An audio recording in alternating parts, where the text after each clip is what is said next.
Il y a un nombre assez important de nouvelles questions qu'on voit émerger aujourd'hui. Est-ce qu'il faut déboulonner les statues? Est-ce qu'il faut commémorer ou pas Napoléon pour le bicentenaire?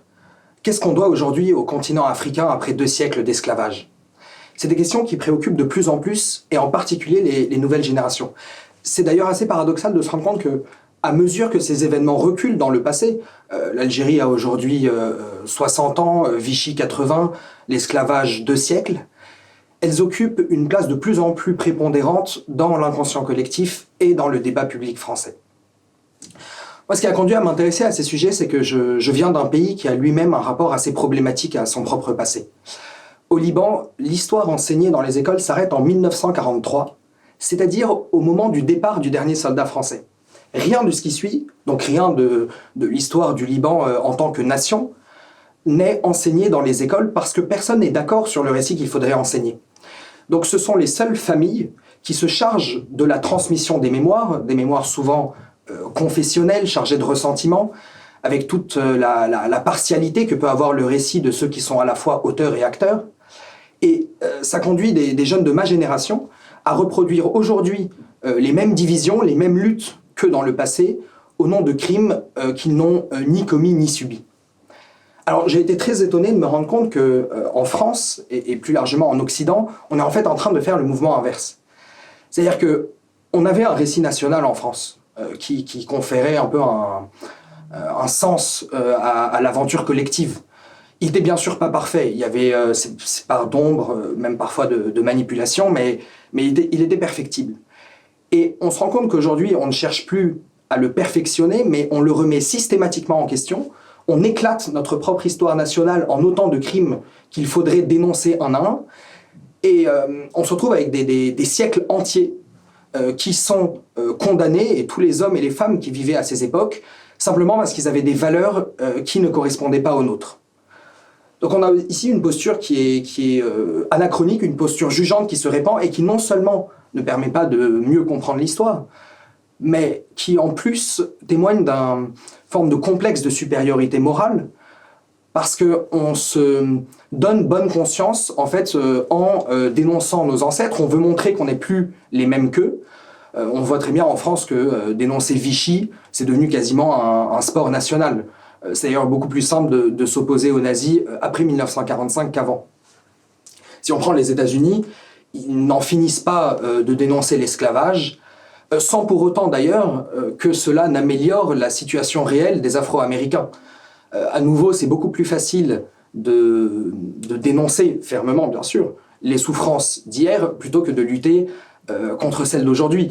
Une politique sociale qui viserait vraiment à lutter contre les inégalités est beaucoup plus difficile qu'une politique mémorielle qui finalement se satisfait de simples déclarations.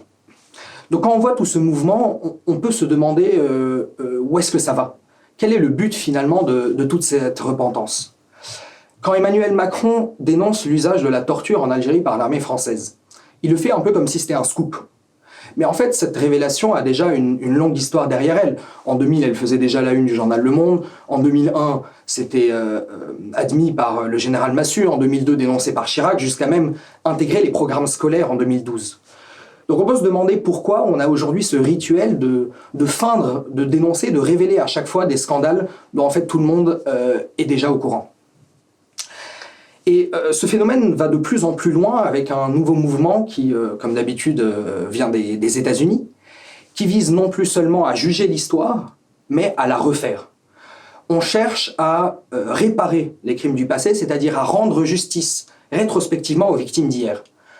L'intention a l'air bonne, mais on peut se demander si c'est seulement possible. Déjà, dans le droit commun, c'est assez difficile de réparer un crime.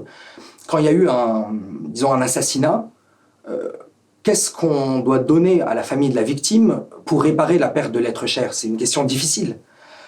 Alors, à plus forte raison, quand il s'agit d'un crime collectif, un crime passé, où les coupables comme les victimes ont disparu, qui doit réparer à qui? Est-ce qu'on peut mécaniquement considérer que les descendants de coupables sont coupables et que les descendants de victimes sont victimes? Et donc on se retrouve face à des situations particulièrement difficiles. Joe Biden, par exemple, aux États-Unis, qui veut réparer le crime de l'esclavage. Il a lancé une commission qui doit évaluer les pertes subies par la communauté afro-américaine entre 1618 et 1865, pour compenser financièrement en fait. Quand bien même cette commission parviendrait à établir un montant, quel serait le sens de ce montant? Quel est finalement le sens de réparer financièrement un crime passé? Si jamais c'est une question d'argent, il faudrait payer combien en fait pour réparer un génocide? Plus proche de chez nous, on a Emmanuel Macron qui a fait de la réparation avec l'Algérie l'une des grandes causes de son quinquennat. Il avait commandé pour ça le rapport Stora. Et quand on lit le rapport Stora, on voit qu'il y a une liste de propositions de réparation, par exemple construire une stèle pour le héros algérien Abdelkader, rendre le canon de Beb Merzoug qui avait été pris en Algérie en 1830. Et on peut être que frappé par le côté dérisoire de ces propositions par rapport à l'ampleur des souffrances vécues par ceux qui ont participé à la guerre. Qu'est-ce que rendre un canon, dont d'ailleurs la plupart ignoraient l'existence, va changer à la mémoire et au vécu des descendants de ceux qui ont souffert de cette guerre? Et donc on peut se demander finalement quel est le but de revenir aujourd'hui, 60 ans plus tard, déterrer des mémoires que les acteurs eux-mêmes ont mis plus d'une vie à surmonter. Les pieds noirs et les harkis ont dû surmonter seuls la douleur du pays perdu, après avoir été abandonnés par l'État français. Les soldats du contingent ont dû faire face seuls à leurs démons et à leurs traumatismes. Alors pourquoi est-ce que l'État revient aujourd'hui pour refaire vivre finalement tous ces mémoires et donc aussi certaines souffrances? Et je pense que là, il y a une question assez importante à poser autour de l'existence même d'une politique mémorielle. C'est quelque chose qu'on prend comme acquis ces 30 dernières années, mais qu'on pourrait remettre en question. Est-ce que finalement, c'est à l'État de soigner, de réparer, de penser les mémoires des individus, alors même que chacun a son propre cheminement personnel par rapport à ses mémoires et celles de ses ancêtres, et alors même que l'État peut difficilement le faire sans généralité abusive et sans, évidemment, instrumentalisation politique? C'est un sujet qu'il importe beaucoup de traiter du fait de ses conséquences aujourd'hui, à la fois pour notre pays et pour l'Europe. Quand l'Europe a pris conscience de tous ces crimes passés et des souffrances qu'elle a pu causer par le passé, ça a accentué sa crise morale et donc son repli géopolitique. On a été un peu sidéré par toutes les horreurs qu'on a pu commettre, notamment au XXe siècle, et donc aujourd'hui on a peur d'intervenir à nouveau dans l'histoire, de peur de commettre les mêmes. Et ce sentiment de culpabilité qui imprègne aujourd'hui la conscience européenne est d'autant plus fort qu'on est en fait les seuls à s'accuser, parce qu'on n'a même plus suffisamment confiance dans l'universalité de nos propres valeurs pour critiquer les autres cultures et les autres civilisations. Mais c'est pas sûr que ceux à qui on a laissé la place soient meilleurs que nous, et on le voit assez tragiquement lorsque la guerre toque à nouveau aux portes de l'Europe. Donc, si on peut avoir une sorte de fierté morale du fait d'avoir un rapport critique à notre propre histoire, il faut sortir de la paralysie et de la léthargie que cela entraîne si on veut entrer à nouveau dans l'histoire. Et on se rend aussi compte de conséquences assez graves à l'échelle de la France, parce que accorder autant d'importance aux crimes passés et sanctuariser autant la position de victime encourage le communautarisme, la fragmentation de la société, avec une division entre plusieurs groupes qui accusent les groupes des descendants de coupables, mais qui s'accusent aussi entre eux, dans une sorte de concurrence pour finalement savoir qui a les ancêtres qui ont connu la souffrance la plus importante. On moque volontiers aujourd'hui ces cultures antiques dans lesquelles on pouvait maudire un enfant pour les fautes de ses parents, et ce sur 7 générations.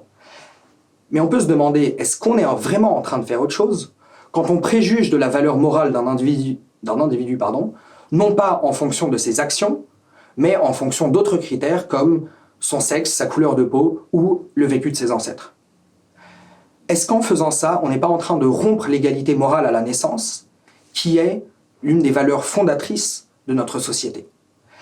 Et il est urgent aujourd'hui d'essayer de comprendre comment sortir de cette spirale de victimisation et de culpabilisation qui fragilise la cohésion sociale dans notre pays. Donc c'est pour toutes ces raisons que j'ai voulu écrire mon livre, parce que je pense que ce sont des enjeux qui sont extrêmement importants pour l'identité et pour l'avenir aussi bien de notre pays que de l'Europe, et qui paradoxalement ne sont pas autant abordés que ça, ou du moins pas en profondeur, pas dans leur globalité, et pas avec une perspective permettant de sortir de tous ces phénomènes que l'on peut analyser. Donc à la fois contre ceux qui font l'apologie des pardons de notre histoire et qui sont dans le déni, mais aussi ceux qui sont dans l'auto-accusation et dans la culpabilisation stérile, mon livre cherche à répondre à une question essentielle. Comment est-ce qu'on répare réellement l'histoire, non pour la réécrire, mais pour libérer l'avenir ?